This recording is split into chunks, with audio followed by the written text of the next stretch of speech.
السلام عليكم ورحمة الله، كي دايرين؟ لاباس عليكم؟ شاركت معكم اليوم كيك يومي كيجي أكثر من رائع. غادي تلقاو إن شاء الله في أول تعليق المقادير كلهم مكتوبين.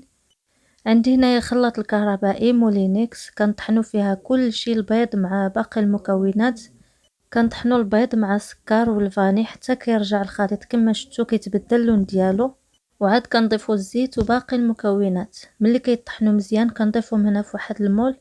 كنضيف 3 ديال الكيسان وربع ديال الدقيق. المهم غتلقاو ان شاء الله كلشي مكتوب في مكان التعليقات. كنخلط مزيان حتى كيدخل داك الدقيق مع الخليط. عندي هنايا المول ولا اللاطه اللي كندخلو الفران، دهنتها بالزبده وضفت لها الدقيق مزيان. صافي خويت فيها داك الخليط، دخلت الفران اللي كيكون بارد على 160 درجه. بالنسبه للفران العادي كتخليو البوطه قليله.